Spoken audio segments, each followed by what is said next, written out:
मरहबा, खुशामदीद, welcome back to my channel. दोस्तों फिर मैं एक नई इन्फॉर्मेटिव वीडियो लेके आज हाजिर हुआ हूँ आप लोगों के सामने। आज की जो वीडियो है वो लेटेस्ट टीआरसी की अपडेट के बारे में है कि जैसा आपने बहुत सारी वीडियोस पे देखा हुआ होगा कि काफ़ी टीआरसी के रिजेक्शंस हो रहे हैं, तो इस चीज़ को मैं क्लैरिफाई करना चाह रहा था।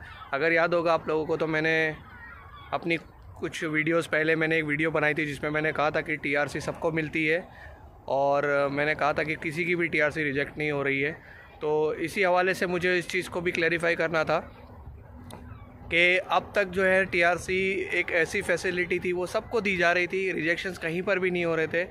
और जैसा कि मैंने ये भी कहा था अपनी वीडियो में कि एक फैसिलिटी है, जाहिर सी बात है अगर कोई एक फैसिलिटी है उसका अगर मिसयूज़ होता है तो उसको रोकना भी ज़रूरी होता है।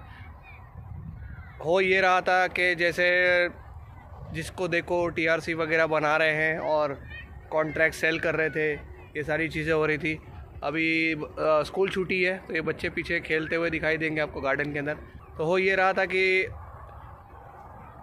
टीआरसीज़ वगैरह के चक्कर में लोग आ रहे थे, टीआरसीज़ बनाते थे और कुछ लोग यहाँ पर रहते भी नहीं थे, ना प्रॉपर्टीज़ ले रहे थे और वापस चले जाते थे। फिर रिन्यूअल के टाइम वापस एंट्री कर लेते थे तुर्की में ताकि उनकी टीआरसी रिन्यू हो जाए। तो इन चीज़ों को स्टॉप करने के लिए गवर्नमेंट ने अभी स्ट्रिक्ट मेजर्स ले लिए हैं और जो फ्रेश टीआरसीज़ हैं उनको गवर्नमेंट एक्सेप्ट नहीं कर रही है। बेसिकली उन्होंने एक स्टॉप लगा दिया है, रिजेक्शंस नहीं बोलेंगे अब इसको कहेंगे स्टॉपेज।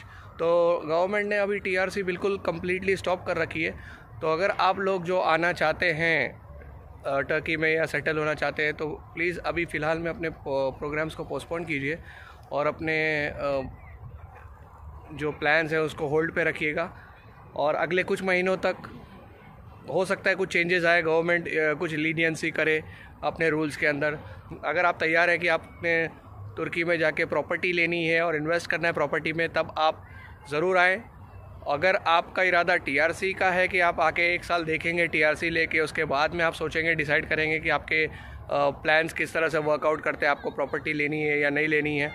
हालांकि अभी तक जो गवर्नमेंट की जो वेबसाइट है www.e-इकामत वाली, इसके ऊपर कहीं पर भी कोई भी स्टॉपेज के बारे में या रिजेक्शंस के बारे में मेंशन अभी तक नहीं है। ऑफिशियली कहीं पर भी मेंशन नहीं है ये, लेकिन कुछ लोगों के साथ में इस तरह से हुआ है। जैसा आपने कुछ वीडियोस पहले भी देखी होंगी, कुछ यूट्यूबर्स ने इस तरह की वीडियोस बनाई हैं। तो बेसिकली ये हो रहा था कि जो उन्होंने पिछला अपडेट फरवरी में निकाला था उसमें वो बैंक स्टेटमेंट्स के ऊपर इंसिस्ट कर रहे थे और 6 मंथ्स की टीआरसी के ऊपर इंसिस्ट कर रहे थे। मगर केस टू केस बेसिस जिस तरह से बातें सामने आती हैं उसके बाद ही किसी के बारे में कहा जा सकता है। तो ऐसा है कि काफ़ी लोगों के रिजेक्शंस के बारे में सुनने में आया।